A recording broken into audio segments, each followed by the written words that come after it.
Good evening students, आप सभी का स्वागत है आपके अपने YouTube channel maths for academy में। आज हम आपके लिए लेकर हैं इंपॉर्टेंट क्वेश्चंस।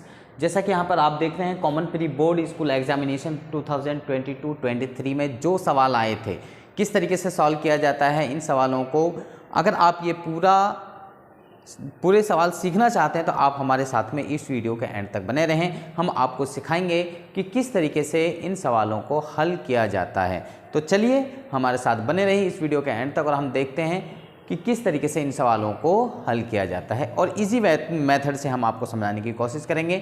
हो सकता है कि किसी बच्चे को कोई अलग मेथड पसंद हो, कोई बात नहीं है, लेकिन हमसे भी सीखने की आप एक कोशिश तो कर ही सकते हैं कि किस तरीके से हम आपको इजी मेथड से सवालों को समझाते हैं। तो चलिए यहाँ पर हम पहला सवाल लेते हैं कि पहला सवाल कैसे सॉल्व करना है। तो ये हमारा पहला क्वेश्चन था, हिंदी और इंग्लिश दोनों मीडियम में यहाँ पर लिखा हुआ है और यहाँ पर ये ऑप्शन लिखे हुए हैं। यदि दो धनात्मक पूर्णांक m तथा n का m बराबर pq की पावर 3 तथा n बराबर pq की पावर 3q की पावर 2 के रूप में लिखा जाए, जहाँ pq अभाज्य संख्या हो तो HCF ज्ञात कीजिए। तो इसमें HCF ज्ञात करना था। तो यहाँ पे हमारे पास दो नंबर दिए हुए हैं, एक m ये दे रखा है और दूसरा हमें ये n बराबर यानी कि ये हमारे लिए ये दे रखा है। तो यहाँ पे सबसे पहले हम m जो लिखा हुआ है, तो m की वैल्यू हमारे पास में p q की पावर 3 लिखी हुई है और n की वैल्यू लिखी हुई है p की पावर 3 और q की पावर 2 ये लिखी हुई है।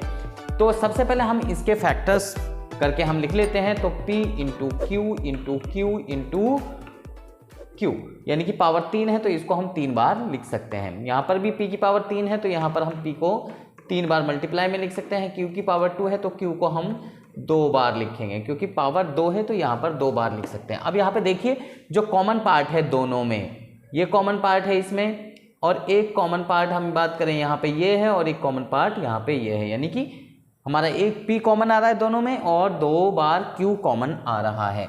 ठीक है जी। तो यहाँ पे हम अगर HCF की बात करें तो HCF क्या हो जाएगा, HCF यानी कि m और n का HCF, m और n का HCF क्या होगा, जो हमारे यहाँ संख्या आई है कॉमन वो हम लिख देंगे।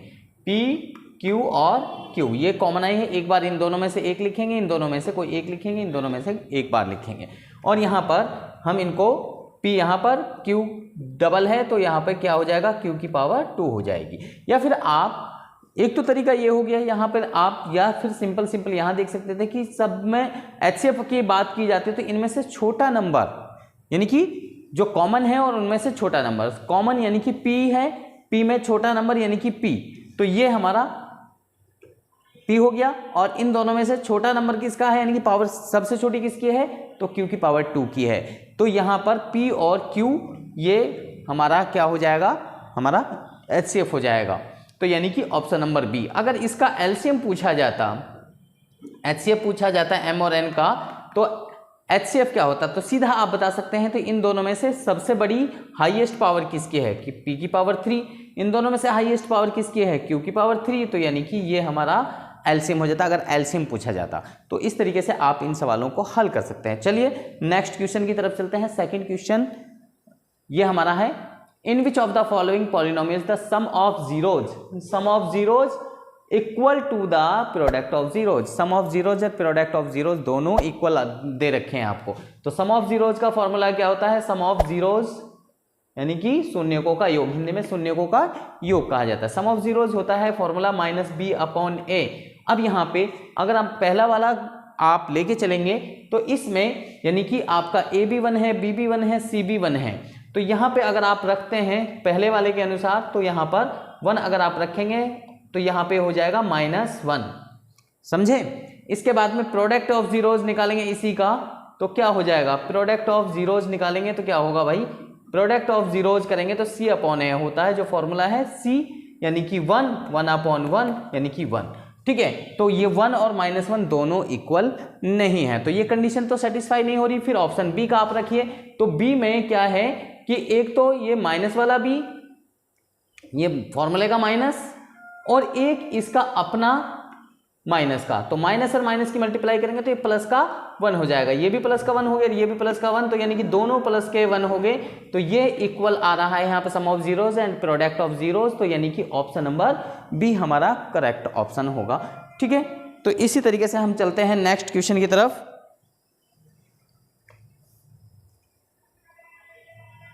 तो यहाँ पे हमारा थर्ड क्वेश्चन है। यहाँ पे कहा जा रहा है कि इनमें से नॉट पैरेलल, भाई इस लाइन के दूसरा वो कहा है कि जो इसके पैरेलल ना हो, पैरेलल समानांतर ना हो, वो बताना है। भाई पैरेलल की फॉर्मूला क्या होता है? पैरेलल अगर कहा जाए तो फॉर्मूला होता है A1/A2 इक्वल टू B1/B2 और नॉट इक्वल टू C1/C2। ये कंडीशन होती है बेटे। अगर ये कंडीशन आपको पता है तो आप इनमें से ये कंडीशन देखेंगे कि भाई सारी कंडीशंस इसको सेटिस्फाई करती हैं तो वो पैरेलल है, जो इसको सेटिस्फाई नहीं करती है वही क्या है? नॉट पैरेलल है। तो यहाँ पे ये नॉट पैरेलल आएगी। तो आप देख सकते हैं ये यानी कि A1 हमारा ये हो गया, B1 ये, C1 ये, A2 B2 और C2। तो यहाँ पे वैल्यू पुट करके देख लीजिए, ये 2/2 और यहाँ पे -3 है और ये हमारा 3 है। आगे यहाँ पर ये 5 है और ये हमारा ये 5 है। ठीक है, यानी कि C2 हमारा 5। ठीक है, अब यहाँ पर हम इनको काट देते हैं। भाई अगर इनको काटते हैं तो यहाँ पे 1 आ जाएगा, इनको काटते हैं तो यानी कि -1 आएगा और इनको अगर हम काटते हैं तो क्या आ जाएगा? 1 आ जाएगा। क्या ये एक दूसरे के इक्वल हैं?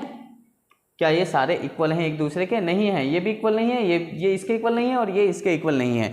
तो यानी कि ये कंडीशन को सेटिस्फाई नहीं करता, इस कंडीशन को सेटिस्फाई नहीं करता, तो यानी कि ये पैरेलल नहीं है। तो पैरेलल नहीं है तो क्या है? यानी कि ये वाली कंडीशन जो होती है कि पहला ही अगर बराबर ना हो, तो आपने पढ़ा है कि A1/A2 नॉट इक्वल है B1/B2। भाई पहली कंडीशन सेटिस्फाई नहीं हो रही है तो ये कौन सा होगा? यूनिक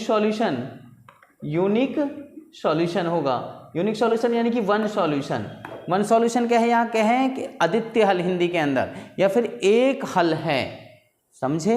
तो ये ऑप्शन डी इसका करेक्ट आंसर होगा। अगला यहाँ पे है if the root of the equation this are equal then the value of के।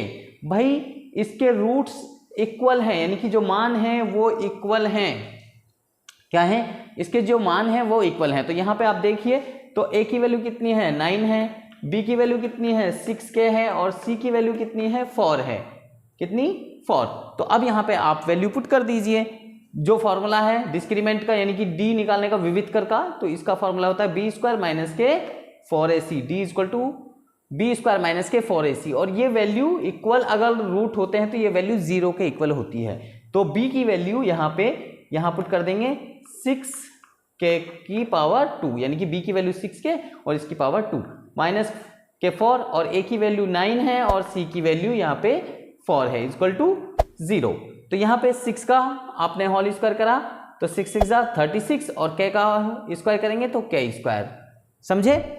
यहाँ पे इनको आप 4 9 36 और इंटू में 4 रहने देना, क्योंकि यहाँ पे 36 कॉमन आ जाएगा। कॉमन ले लो या फिर इनको काट देना, जैसे मैं आपको काट के बताऊंगा अभी। यहाँ पर 36 k² यहीं रहने दो और इसको इधर लेके जाएंगे तो ये नेगेटिव है, तो अदर साइड में जाएगा तो ये पॉजिटिव हो जाएगा। ठीक है, अब यहाँ पे k² को यहीं छोड़ दीजिए और 36 × 4 ये ऊपर है और ये 36 इधर से कहाँ जाएगा?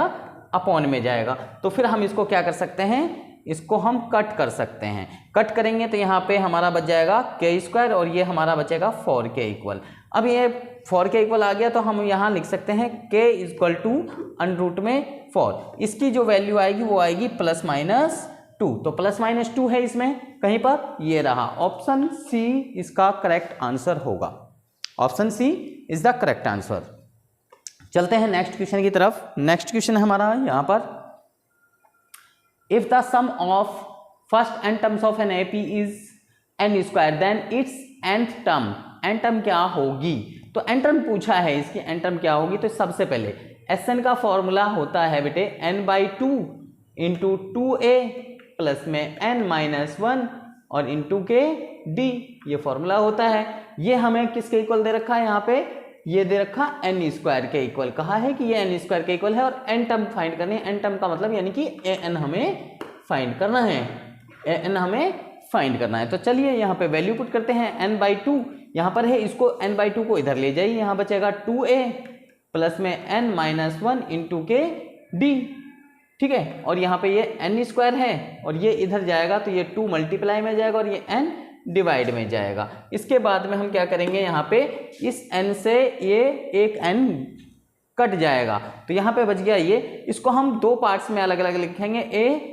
इसको 2a को हम दो पार्ट्स में लिखेंगे, a प्लस a प्लस में n-1 इंटू के डी इक्वल टू, यहाँ बच गया 2 और n बच गया, 2 और n को मल्टीप्लाई करेंगे तो 2n हो गया। ठीक है जी, ये आपने पढ़ा होगा कि इसको क्या कह सकते हैं।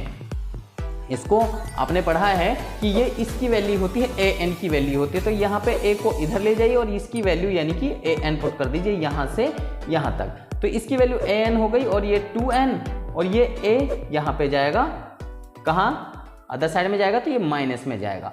तो यहाँ पर an की वैल्यू हो गई 2n माइनस के a अगर यहाँ पे कहा जाए कि भाई a की वैल्यू अगर n है तो यहाँ पर ये 1 हो जाएगा। तो 2n माइनस के 1 यहाँ पर कहीं पर होगा। तो ये 2n माइनस के 1 यहाँ पर माइनस है, यहाँ पर ये माइनस है। तो ये ऑप्शन नंबर सी हमारा करेक्ट आंसर होगा इसका। चलिए नेक्स्ट क्वेश्चन की तरफ चलते हैं।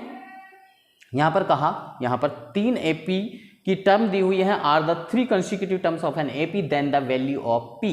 भाई फर्स्ट टर्म यानी कि A1 आपको ये दिया है, दूसरा आपको ये A2 दिया हुआ है और ये तीसरा A3 दिया हुआ है।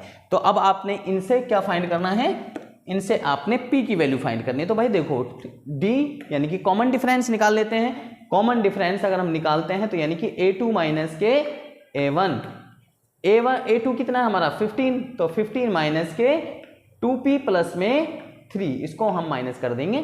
तो यहाँ पर अगर हम खोलेंगे तो 15 रहेगा, माइनस के ये माइनस दोनों के साथ में जाएगी बाहर, तो 2 माइनस के 2P और माइनस के 3, इन दोनों को ऐड करेंगे तो फिर 15 है और ये 3, तो इसमें से ये माइनस हो जाएंगे। 12 माइनस के 2P, ये हमारा एक D आ गया। अब हम सेकेंड D निकालेंगे। सेकेंड D होगा हमारा यहाँ पर A3 माइनस के A2, A3 माइनस के A2 होगा।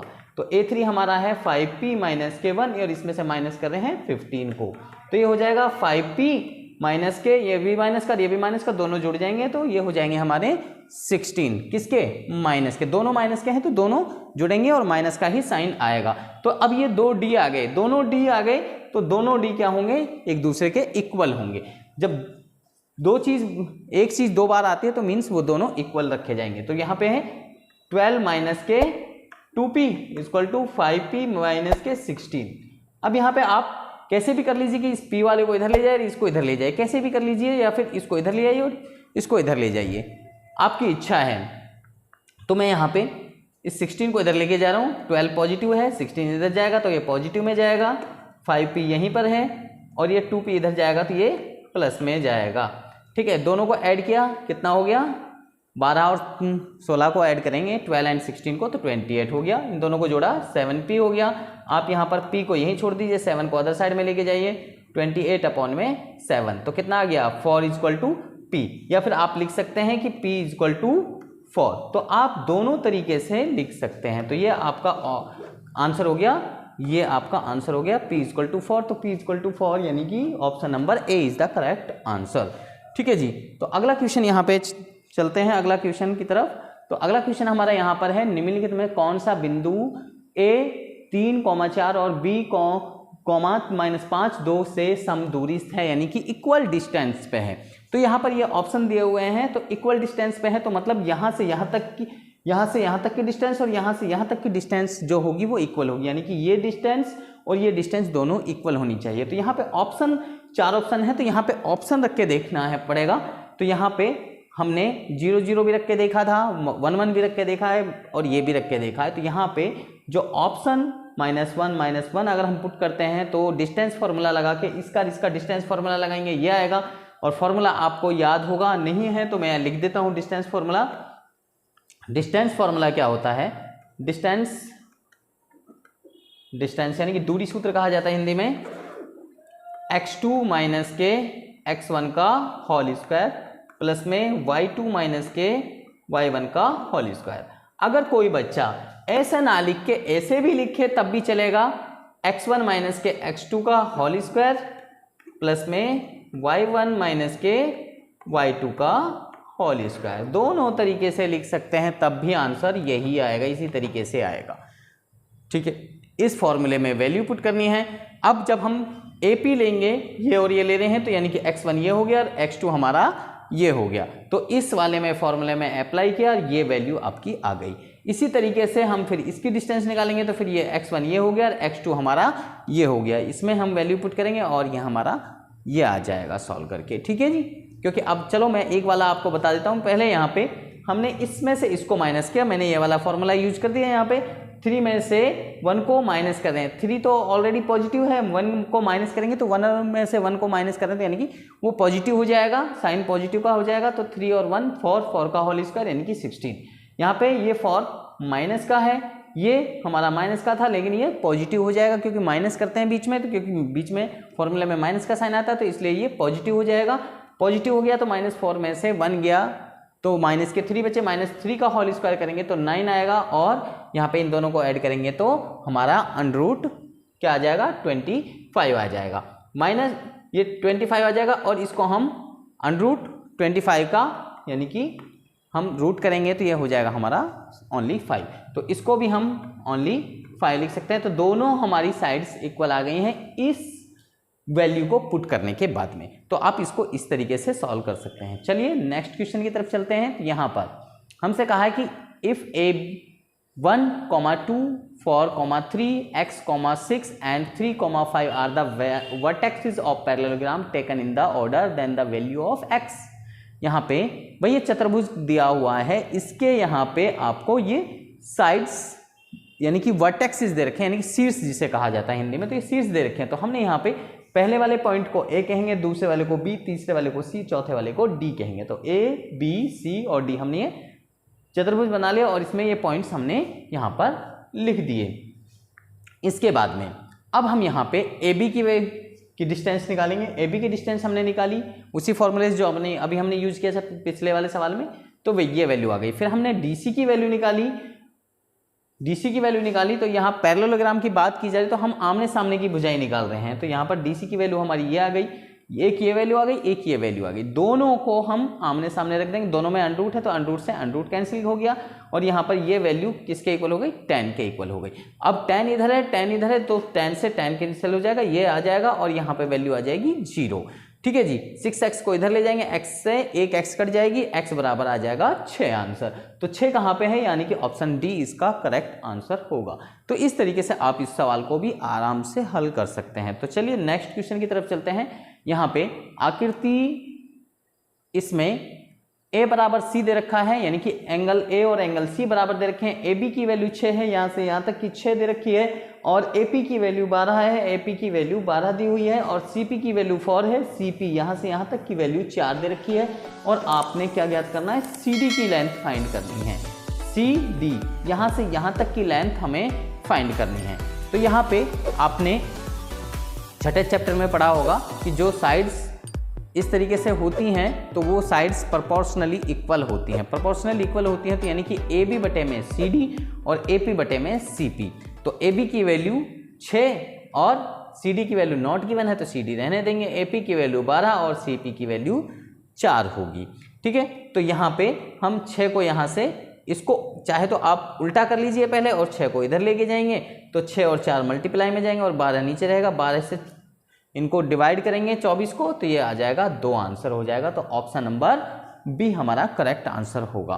आप चाहे तो यहाँ से इसको पहले काट देते हैं, इसको इससे काटेंगे तो 2 आ जाएगा और 2 से 4 को काटेंगे तो 2 आ जाएगा। तो CD की वैल्यू यानी कि नीचे वाले की वैल्यू नीचे, क्योंकि ऊपर वाले की वैल्यू 1 आ गई तो यहाँ पे वैल्यू फिर भी 2 ही आएगी। तरीके अपने अपने हो सकते हैं कि कौन किस तरीके से काटता है। तो चलिए नेक्स्ट क्वेश्चन की तरफ चलते हैं। तो नेक्स्ट क्वेश्चन है हमारा यहाँ पर आकृति में DE पैरेलल BC, ये लाइन इसके पैरेलल कही है बेटे। क्या कही है, ये लाइन इसके पैरेलल कही है। अगर पैरेलल कही है तो फिर आगे यहाँ पर AD बटे में DB, AD यानी कि यहाँ से यहाँ तक की लंबाई 3 दे रखी है और A से B तक की लंबाई D से B तक की लंबाई ये 5 है। और आगे कहा AC की लंबाई यानी कि यहाँ से यहाँ तक की लंबाई, यहाँ से यहाँ तक की टोटल लंबाई 4.8 कहा है। तो हमें एक बार इसकी भी टोटल लंबाई करनी पड़ेगी। तो टोटल लंबाई इनकी दोनों को ऐड करके कितनी हो गई, यहाँ से यहाँ तक यानी कि A से B तक की लंबाई कितनी हो गई, 8 हो गई। तो अब हमें AE फाइंड करना है, AE फाइंड करना है। तो AD हमारा यहाँ पे है, AE ये हो जाएगा और इसके अपॉन में ये टोटल हो जाएगा। तो AD अपॉन में AB हो गया और AE अपॉन में AC हो गया। समझे, तो यहाँ पर 3/8 और ए ई अपॉन में 4.8 AC की वैल्यू, तो क्रॉस मल्टीप्लाई कर देंगे और इनसे इसको काट देंगे तो 1.8 सेंटीमीटर आ जाएगा। 1.8 सेंटीमीटर यानी कि पहला ऑप्शन हमारा करेक्ट आंसर होगा। तो चलिए नेक्स्ट क्वेश्चन की तरफ चलते हैं। ये क्वेश्चन है हमारा, हमसे पूछा जा रहा है यहाँ पर भाई इसमें पेरीमीटर ऑफ ट्राइंगल ABC, इस ट्राइंगल का हमें पेरीमीटर बताना है यानी कि परिमाप बताना है। तो परिमाप कैसे बताएंगे? तो यहाँ पे आपने एक फॉर्मूला पढ़ा होगा 10वें चैप्टर में कि यहाँ पर जो हमारी टेंजेंट लाइन होती है बाहर के बिंदु से, वो हमारी क्या होती हैं, दोनों की दोनों टेंजेंट लाइनों की लेंथ जो होती है वो बराबर होती है। तो यानी कि अगर P पॉइंट है तो P पॉइंट से P से B की लंबाई और P से A की लंबाई, दोनों लंबाइयाँ जो होंगी वो बराबर होंगी। तो इसी तरीके से यहाँ पे B पॉइंट से ये लंबाई और ये लंबाई दोनों इक्वल होंगी। ये 6 दे रखी है तो ये भी 6 होगी। यहाँ से C पॉइंट से हम क्या है तो C पॉइंट से यहाँ तक की लंबाई और C से Q तक की लंबाई भी हमारी बराबर होगी। ये 5 दे रखी है तो ये भी 5 ही होगी। A से हम देखेंगे तो A से भी AR और AQ की लंबाई बराबर होगी। अगर ये 4 दे रखी है तो ये भी 4 होगी। तो सबको आप प्लस कर दीजिए तो पेरीमीटर आ जाएगा। या फिर आप ये देख सकते हैं कि सारी चीज़ें डबल डबल आ रही हैं, 6 भी, 4 भी और 5 भी सारी डबल आ रही हैं। तो यानी कि 2 × 4 प्लस में 6 प्लस में 5 करके आप इन दोनों को ऐड, इन तीनों को ऐड कर लीजिए और 2 से मल्टीप्लाई कर दीजिए तो आपका 30 सेंटीमीटर आ जाएगा। 4 और 6 10 और 5 15, 15 की 2 से गुणा करेंगे 30 सेंटीमीटर आपका आंसर हो जाएगा। तो ये ऑप्शन नंबर डी हमारा करेक्ट आंसर होगा। चलिए अगला क्वेश्चन है यहाँ पे ये शॉर्टकट फॉर्मूला होता है कि यहाँ पे लेंथ ऑफ द टेंजेंट की लंबाई at a circle of radius 3 centimetre, radius यहाँ से यहाँ तक की 3 सेंटीमीटर दे रखी है, is 4 centimetre. Length of tangent हमारी 4 सेंटीमीटर है। एक 3 सेंटीमीटर त्रिज्या वाले वृत्त पर किसी बाह्य बिंदु ए से स्पर्श रेखा की लंबाई 4 सेंटीमीटर है। कितनी है? 4 सेंटीमीटर है। देखो यहाँ लिखा हुआ है 4 सेंटीमीटर है, तो यहाँ 4 सेंटीमीटर है। तो बिंदु ए से वृत्त के केंद्र की दूरी ज्ञात कीजिए। तो यहाँ से यहाँ तक की डिस्टेंस हमें फाइंड करनी है। तो यहाँ पे ये हमारा राइट एंगल ट्राइंगल बनता है। तो राइट एंगल ट्राइंगल में तो मैं आपको यहाँ पे बता देता हूँ।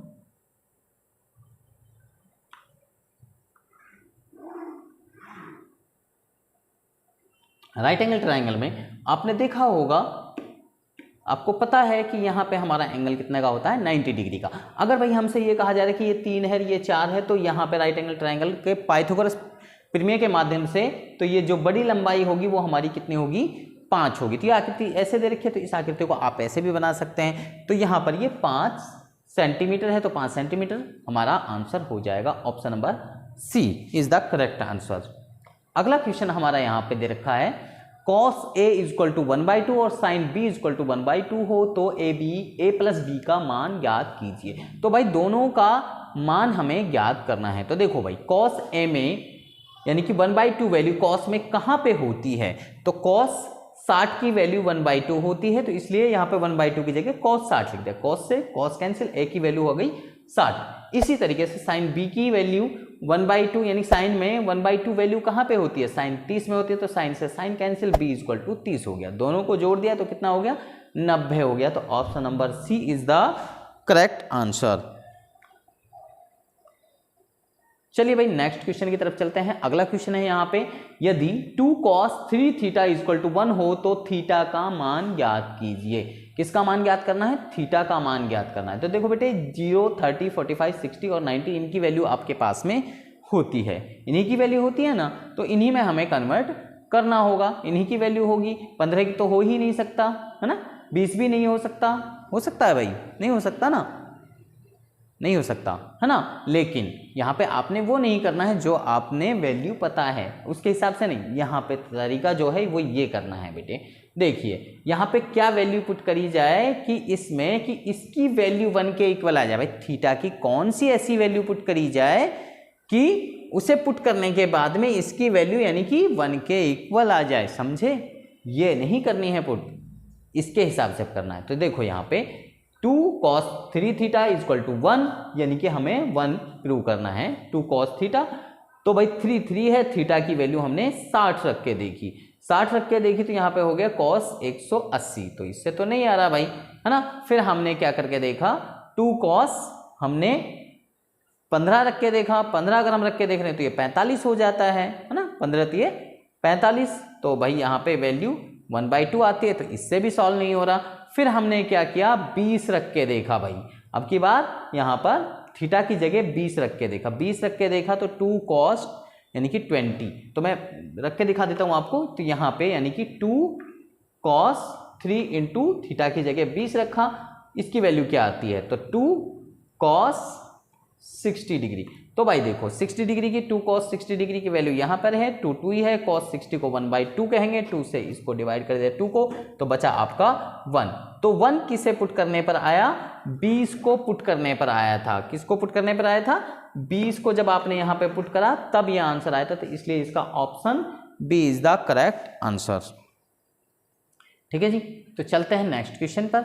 इन triangle PQR angle Q is right angle triangle, ये राइट एंगल ट्राइंगल है, PQ 3 दे रखा है और PR हमें 6 दे रखा है, यहाँ पे ये 6 दे रखा है, तो हमें यहाँ से यहाँ तक की और यहाँ पे PR 6 centimetre. Then the measure of angle QPR, QPR ये एंगल हमें बताना है कि ये एंगल कितना होगा, तो आप बता देंगे। ये हमारे पास में फॉर्मूला होता है पंडित बद्री प्रसाद हर हर बोल, इसके माध्यम से यहाँ पे cos थीटा B/H होती है। cos थीटा की वैल्यू, क्योंकि हमें ये दोनों वैल्यू दे रखी हैं, बेस और हाइपोटेनस, बेस और हाइपोटेनस, क्योंकि बेस थीटा यहाँ पे है तो बेस ये होगा, थीटा यहाँ होती तो बेस ये होता। अब बेस ये है, परपेंडिकुलर ये और हाइट ये है, तो यानी कि हमारा फॉर्मूला बन गया cos थीटा बेस अपॉन में हाइट। ठीक है, तो cos थीटा बेस 3 है और हाइट हमारी 6 है, तो काटने के बाद में 1/2। cos में 1/2 वैल्यू कहाँ पे होती है, तो cos 60 पे होते थे, cos से cos cancel, theta equal to 60 degree हो गया, यानी कि 60 डिग्री। तो यहाँ पे option number C is the correct answer. अगला क्वेश्चन हम देखें तो यहाँ पे अगला क्वेश्चन, यदि एक वृत्त के त्रिज्याखंड का क्षेत्रफल वृत्त के क्षेत्रफल का 1/3 भाग है तो त्रिज्याखंड का कोण ज्ञात कीजिए। भाई देखो सिंपल बात क्या ये है, यानी कि वृत्त को कितने भागों में बांटा जा रहा है। If the area of sector of a circle is 1/3 of the area of circle then the angle of sector is, तो भाई देखो 360 डिग्री होता है पूरे सर्कल का, कितना होता है भाई 360 डिग्री होता है पूरे सर्कल का एंगल जो सेंटर पे होता है, उसका 1/3 करना है, 1/3 करा भाई वो 120 डिग्री आ गया। कितना आ गया 120 डिग्री, यानी कि ऑप्शन नंबर डी। सिंपल था। अगर 4th कहते तो यानी कि 90 आ जाता, फिर भाई 4 से उसको डिवाइड कर देते 360 को, तो फिर 90 आ जाता। तो इस तरीके से आप इसको इजीली सॉल्व कर सकते हैं। तो चलिए नेक्स्ट क्वेश्चन की तरफ चलते हैं। आगे आपसे कहा है यहाँ पे क्वेश्चन नंबर 17, यदि PE इक्वल टू 0.935 हो तो PE नहीं होगा, इसका मान बताना है।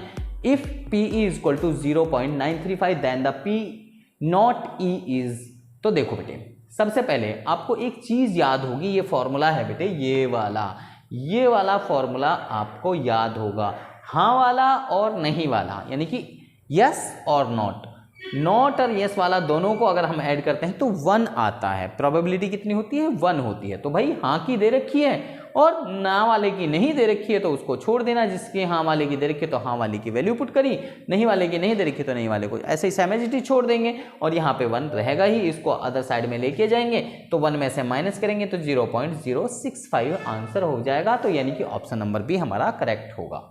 समझ गए होंगे मुझे उम्मीद है। तो अगला क्वेश्चन यहाँ पे चलते हैं। अगला क्वेश्चन है हमारा यहाँ पर, एक पासे को एक बार फेंका जाए तो एक सम संख्या प्राप्त होने की प्रायिकता है। भाई probability of getting an even number when a die is thrown once. भाई एक डाइस को फेंका जा रहा है एक बार, तो भाई सम आने की प्रायिकता क्या हो सकती है। भाई देखो इवन नंबर्स यानी कि सम मतलब यानी कि इवन नंबर्स कहते हैं इंग्लिश में और हिंदी में कहते हैं सम। 2 4 6 ये हमारे सम संख्याएं होती हैं। तो कितनी संख्याएं हैं बेटे 3 ही तो संख्याएं हैं टोटल, ठीक है। और अब हम टोटल नंबर्स की बात करें तो टोटल नंबर्स हमारे कितने हैं, टोटल यानी कि 6 आउटकम, टोटल कितने होंगे, टोटल आउटकम 6 होंगे, 1 2 3 4 5 6, ठीक है। और इवन नंबर की अगर प्रोबेबिलिटी निकाल रहे हैं तो यानी कि ये प्रोबेबिलिटी इवन नंबर्स की संख्या ऊपर आएगी, ये संख्या ऊपर आएगी और अपॉन में टोटल जो संख्या है वो नीचे आएगी। इससे इसको काटेंगे तो 1/2 आ जाएगी। तो 1/2 कहाँ पर है हमारी 1/2, यानी कि option number A is the correct answer. आगे होगा समझ में। चलिए नेक्स्ट क्वेश्चन की तरफ चलते हैं। ये वाले सवाल हैं अभिकथन वाले, 2 सवाल ये इस बार पूछे जा रहे हैं, तो इनको थोड़ा सा ध्यान से पढ़ना है। चारों ऑप्शन दिए गए हैं और चारों ऑप्शनों में ज़्यादातर वही है, बस ये एसरेशन और रीजंस हमें ध्यान से पढ़ना है और इसके बेस पे हमें ऑप्शन को टिक मार्क करना है। देखो यहाँ पे कहा है कि ABC में AB का मध्य बिंदु P है, AB का मध्य बिंदु, देखो भाई हमने यहाँ पे ट्रायंगल बनाई, AB का मध्य बिंदु यानी कि P है और AC का मध्य बिंदु Q है, AC का मध्य बिंदु Q है और PQ जो है BC के पैरेलल है, ये बिल्कुल ठीक है। एसरेशन रीजन क्या है, यदि एक रेखा एक त्रिभुज की किसी 2 भुजाओं को समान अनुपात में विभाजित करे तो वह तीसरी भुजा के समानांतर होती है। यानी त्रिभुज के किसी 2 भुजाओं को समान अनुपात में, भाई इसको समान अनुपात में काटा, इसको भी समान अनुपात में काटा, दोनों समान अनुपात में काटी जा रही है, इनको अगर मिलाया जा रहा है, इनके पॉइंट्स को मिलाया जा रहा है तो तीसरी भुजा के समानांतर होती है, तो बिल्कुल राइट है। तो भाई ये सारा कुछ राइट है, तो यानी कि दोनों की दोनों कथन ये A और B जो R है वो दोनों सही हैं, रीजन भी सही है। तो both and reasons are true and reason is the correct explanation of the assertion, तो option A is the correct answer. चलिए नेक्स्ट क्वेश्चन की तरफ चलते हैं।